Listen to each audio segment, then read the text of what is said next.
अस्सलामु अलैकुम वरहमतुल्लाहि वबरकातुहू।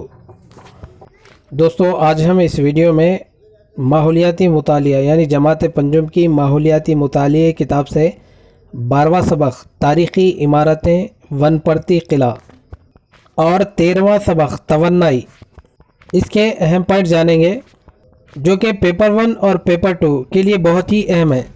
दोस्तों, अगर आप इस चैनल पर नए हैं तो चैनल को ज़रूर सब्सक्राइब करें। तो चलिए वीडियो शुरू करते हैं। पहला अहम पॉइंट आपके सामने ये रहा, वनपर्ती किला यहाँ वाक़ है। दोस्तों, जवाब आपके सामने ये रहा। अगर हम ओल्ड डिस्ट्रिक्ट के बारे में बात करेंगे तो वनपर्ती किला महबूब नगर यानी ज़िला महबूब नगर में आता है। अगर हम नए डिस्ट्रिक्ट की बात करें तो ये हमारी रियासत के ज़िला वनपर्ती में वाक़ है। तो चलिए दोस्त, अगले पॉइंट की जानिब हम बढ़ेंगे। वहाँ के जंगल घने थे इसलिए इसका नाम वनपर्ती है। यहाँ वनम के माने हैं। दोस्तों, वहाँ जंगल घने थे इसलिए इसका नाम वनपर्ती है। यहाँ वनम के माने क्या है? तो दोस्तों, जवाब आपके सामने ये रहा, जंगल। अगला पॉइंट आपके सामने ये रहा, दिगर किले कहाँ वाक़ है और किसने तामीर किया है? तो जवाब आपके सामने ये रहा। यहाँ पर देखें, तारीख़ी इमारत यानी किला, उसके बाद ज़िले का नाम है और तामीर कुर्दा यानी किसके दौर में तामीर किया गया है। दोस्तों, आप इसको अच्छे से जहन में रख लें कि ये पहले जो दिया गया है किला यानी किले का नाम, दूसरा यानी ज़िला यानी डिस्ट्रिक्ट, और तामीर कुर्दा किसके दौर में तामीर की गई है। आप ये तमाम किलों के नाम याद रख लें और ये कौन से डिस्ट्रिक्ट में आता है और किसके दौर में तामीर की गई है, ये आप अच्छे से जहन में रख लें। तो चलिए दोस्तों, अगले पॉइंट की जानिब हम बढ़ते हैं।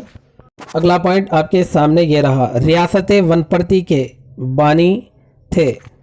दोस्तों, रियासत वनपर्ती के बानी कौन थे? तो जवाब आपके सामने ये रहा, जानम वीरा कृष्णा रेड्डी। दोस्तों, एडिटिंग करते वक्त कुछ गलतियां हो जाती है, आप उसको नज़रअंदाज करें। आप इसको अच्छे से जहन में रखें कि रियासत वनपर्ती के जो बानी थे उनका नाम है जानम वीरा कृष्णा रेड्डी। तो चलिए अगले पॉइंट की जानिब हम बढ़ते हैं। अगला पॉइंट आपके सामने ये रहा, ये रियासत गोलकुंडा सलातीन की झैली रियासत थी। दोस्तों, हमने जाना कि रियासत वनपर्ती के बानी जानम वीरा कृष्णा रेड्डी थे और वो 1510 ईस्वी में पातापल्ली में रहते थे। बाद में उन्होंने पातापल्ली के करीब में सोगुर में किला तामीर करवाया था और अपनी क़यामगाह को सोगुर में मुंतकिल किया। उसके साथ साथ दोस्तों, आप ये भी रखें, याद रखें कि उसके बाद से उसको यानी उस रियासत को सोगुर का नाम दिया गया और रियासत सोगुर को गोलकुंडा सलातीन की झैली रियासत थी। और दोस्तों, आप ये भी याद रखें कि उन दिनों गोलकुंडा पर सुल्तान जो कुतुब शाही थे उनकी हुकूमत थी। अगला पॉइंट देखें।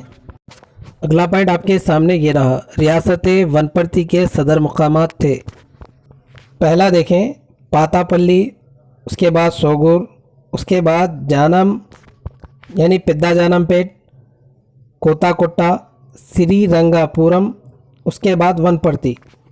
ये रियासत वनपर्ती के सदर मकामात थे। तो चलिए अगले पॉइंट की जानिब हम बढ़ते हैं। वनपर्ती रियासत के हुक्मरानों को कहते थे। दोस्तों, जो वनपर्ती रियासत है उसके हुक्मरानों को क्या कहते थे? जवाब आपके सामने ये रहा, रेड्डी राजुलू। दोस्तों, सवाल ऐसे भी किया जा सकता था या फिर किया जा सकता है कि रेड्डी राजुलू इन हुक्मरानों को कहा जाता है। तो दोस्तों, जवाब हमें ये देना होगा, वनपर्ती रियासत के हुक्मरानों को। तो चलिए अगले पॉइंट की जानिब हम बढ़ते हैं। अगला सवाल आपके सामने ये रहा, रियासत वनपर्ती पर 1510 ईस्वी से लेकर 1948 ईस्वी के दरमियान इतने राजाओं ने हुकूमत की। दोस्तों, 1510 ईस्वी से लेकर 1948 ईस्वी तक रियासत वनपर्ती के ऊपर कितने हुक्मरानों ने यानी राजाओं ने हुकूमत की? तो जवाब आपके सामने ये रहा, 15 नस्लों ने, 17 राजाओं ने और 6 रानियों ने। जवाब अच्छे से याद रखें, 15 नस्लों ने, 17 राजाओं ने, 6 रानियों ने रियासत वनपर्ती पर 1510 ईस्वी से लेकर 1948 ईस्वी के दरमियान में हुकूमत की। तो चलिए अगले पॉइंट की जानिब हम बढ़ते हैं। अगला पॉइंट देखें, इन्होंने हिंदुस्तान की आज़ादी के बाद तमाम रियासतों को इंडियन यूनियन में ज़म करवाया। दोस्तों, हिंदुस्तान की आज़ादी से पहले कुछ रियासतें बिल्कुल अलग थी। तब वो कौन थे जिन्होंने हिंदुस्तान की आज़ादी के बाद तमाम रियासतों को इंडियन यूनियन में ज़म करवाया?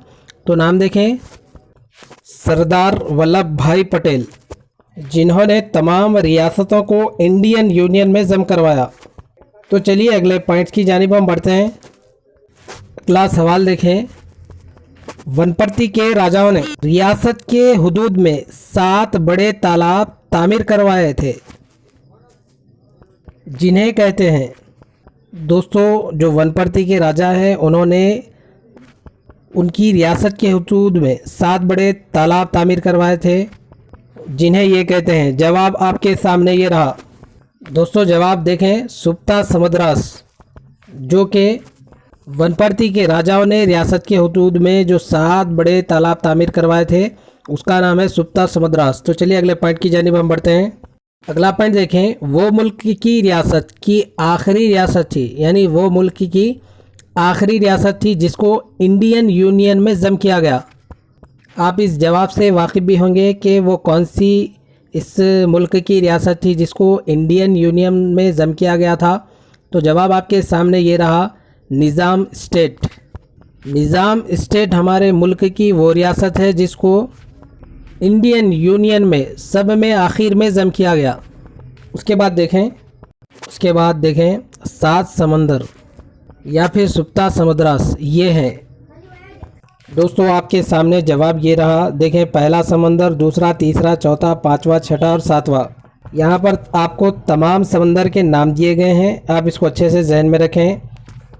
और ये किस मुकाम पर समंदर है, उस जगह का नाम आपको यहाँ पर दिया गया है, आप इसको अच्छे से जहन में रखें। तो चलिए अगले पॉइंट्स की जानिब हम बढ़ते हैं।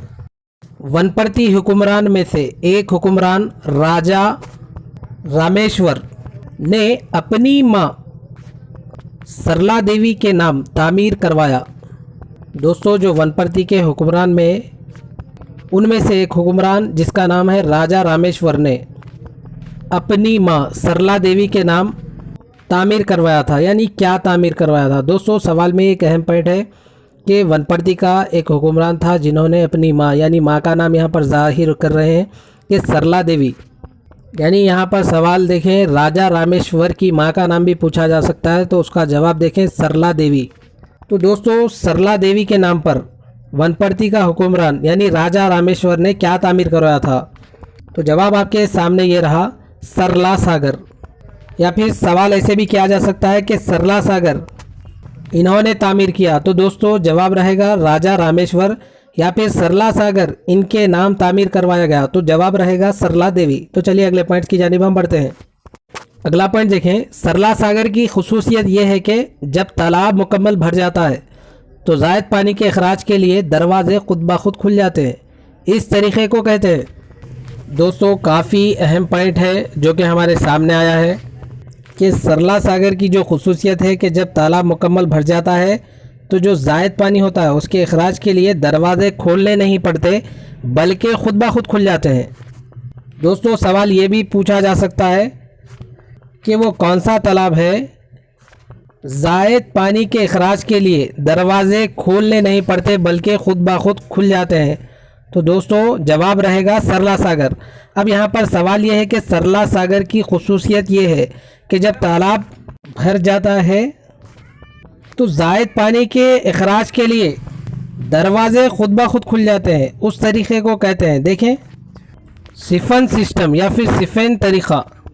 दोस्तों, जो सरला सागर है उसकी खुसूसियत ये है कि जो ज़ायद पानी होता है यानी तालाब में जब तालाब मुकम्मल भर जाता है तो जो ज़ायद पानी होता है उसके अखराज के लिए दरवाज़े खोलने नहीं पड़ते बल्कि खुद ब खुद खुल जाते हैं। उस तरीक़े को क्या कहते हैं दोस्तों?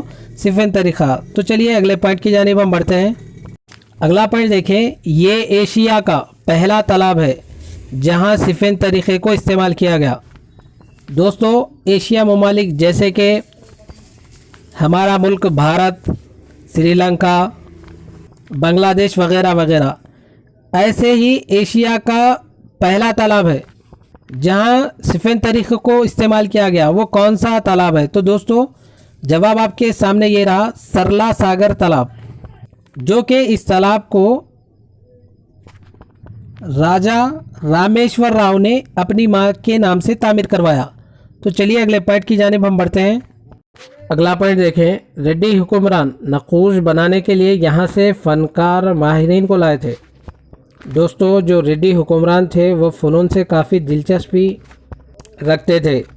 उन्होंने कई किस्म के रंगीन नक्काश करवाए। तो दोस्तों उन नक्काशों को तैयार करने वाले माहिरीन कहाँ के थे? तो दोस्तों जवाब देखें, उन नक्काश को बनाने के लिए माहिरीन को जर्मनी से लाया गया था, क्योंकि नक्काश उस वक्त की फ़नकारी की शाहकार थी और उसके साथ साथ उन्हें मौसीकी, रस्क और दस्तकारी जैसे फ़नून की हौसला अफजाई की थी। तो चलिए अगले पॉइंट की जानिब हम बढ़ते हैं। दोस्तों अगला पॉइंट आपके सामने ये रहा, वनपर्ती हुक्मरानों ने ये मनादिर तामीर करवाए। दोस्तों मनादिर के नाम आपके सामने ये रहे। ये तमाम मनादिर वनपर्ती हुक्मरानों के दौरे हुकूमत में तामीर करवाए गए मंदिर हैं, इसको आप अच्छे से जहन में रखें। तो चलिए अगले पॉइंट्स की जानिब हम बढ़ते हैं। अगला पॉइंट आपके सामने ये रहा, रेड्डी हुक्मरानों में ये एक दानिश्वर थे। दोस्तों रेड्डी हुक्मरानों में कौन दानिश्वर थे? देखें, बहरी गोपाल राव।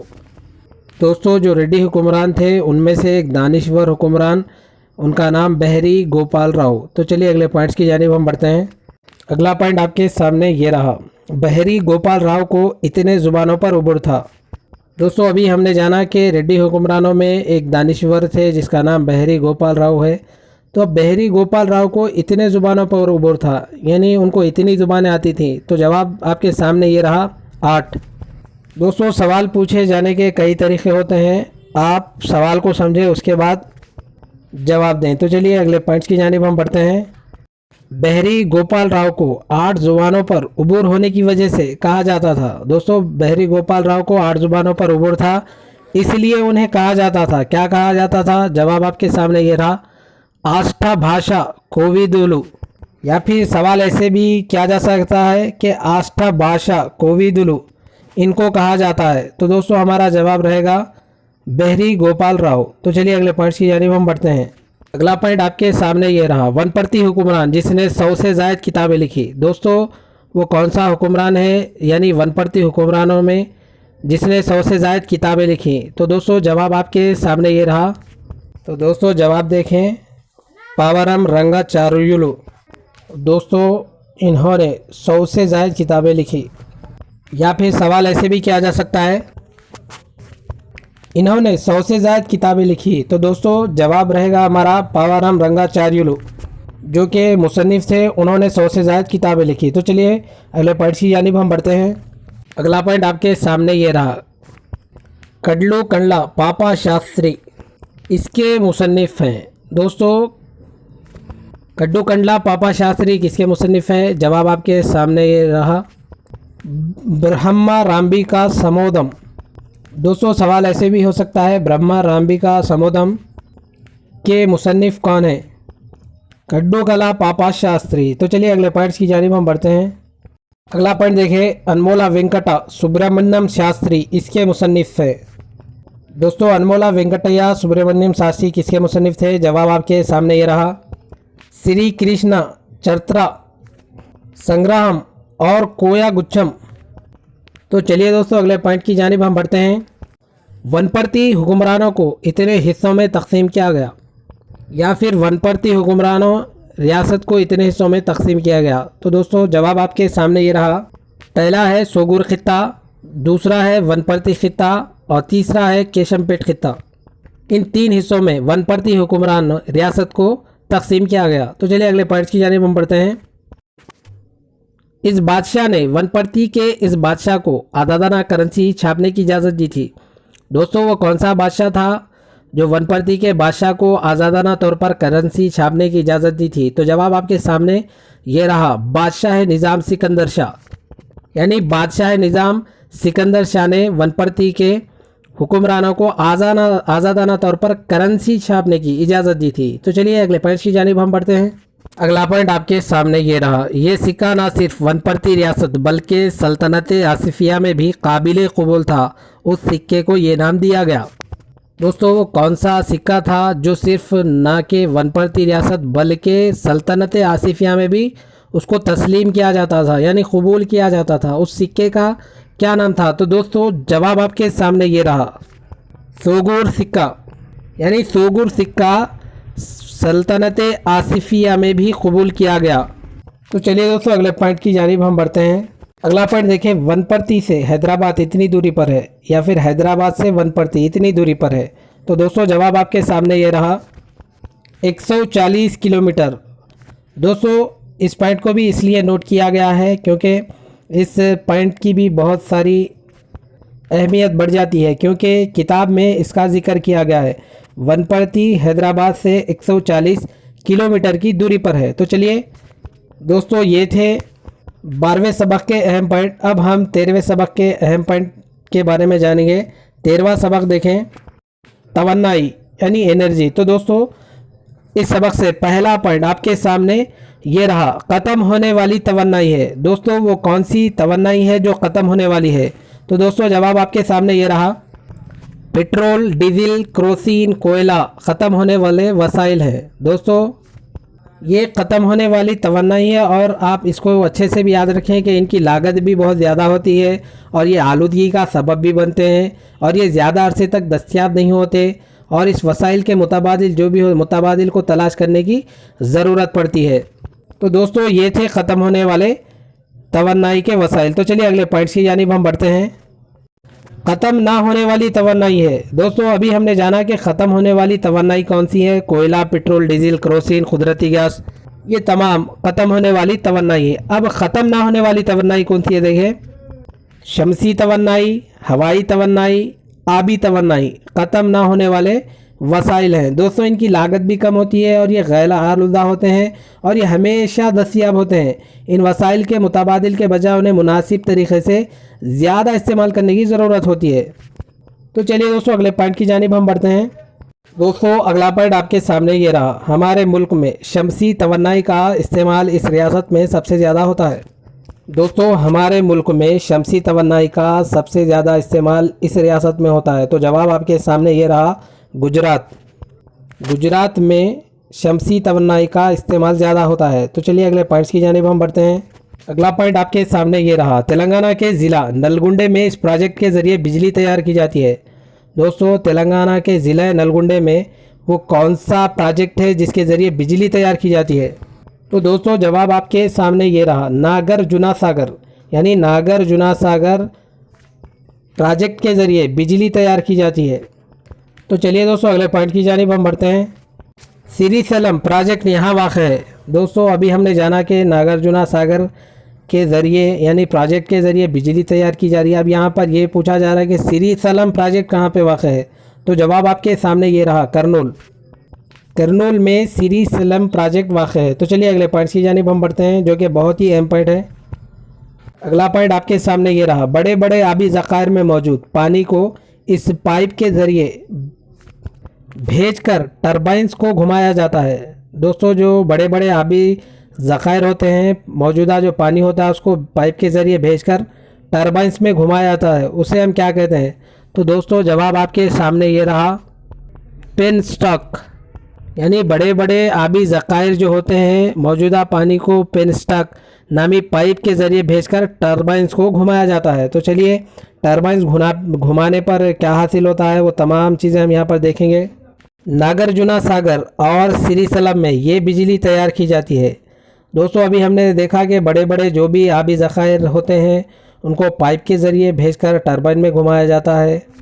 तो अब यहाँ पर सवाल ये किया जा सकता है कि दोस्तों नागार्जुना सागर और श्रीशैलम में कौन सी यानी बिजली जो तैयार की जाती है उसे हम क्या कहते हैं? तो दोस्तों जवाब आपके सामने ये रहा, हाइड्रो इलेक्ट्रिसिटी यानी पानी के ज़रिए बिजली। तो दोस्तों अगले पॉइंट की जानिब हम बढ़ते हैं। दोस्तों इस सबक का आखिरी पॉइंट मैं आपके सामने रख रहा हूं जो कि काफ़ी अहम है। देखें, बिजली तैयार की जाती है यानी किससे बिजली तैयार की जाती है। देखें, हाइड्रो इलेक्ट्रिसिटी, थर्मल इलेक्ट्रिसिटी और पवन यानी हवाई इलेक्ट्रिसिटी। तो दोस्तों आप अच्छे से याद रखें, बिजली किससे तैयार की, यानी बिजली की तैयारी की जाती है हाइड्रो इलेक्ट्रिसिटी, थर्मल इलेक्ट्रिसिटी और पवन यानी हवाई इलेक्ट्रिसिटी वगैरह। तो दोस्तों ये थे 13वें सबक यानी तवन्नाई सबक के अहम पॉइंट जो मैंने आपके सामने रखे। इंशाअल्लाह ताला अगली वीडियो में फिर हमारी मुलाकात होगी। आप वीडियो को ज़्यादा से ज़्यादा शेयर करें और इस चैनल को सब्सक्राइब करें। तो चलिए, अल्लाह हाफिज़।